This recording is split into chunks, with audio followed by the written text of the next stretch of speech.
How to block a WhatsApp group. To get started, first of all, you need to open up the WhatsApp application on your phone.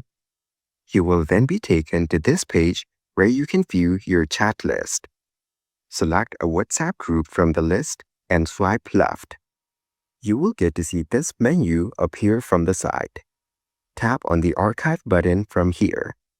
The chat will then move to the Archive section at the top of your screen. Tap on the Archived and select the chat and swipe left to bring this menu. Now, tap on the three dots. These options will appear. Tap on the option Group Info from here.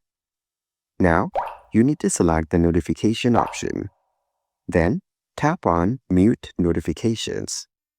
From this menu, select the option Always. Once you're done, you will stop receiving any sort of notifications from the group. So, by following these easy steps, you can block a WhatsApp group.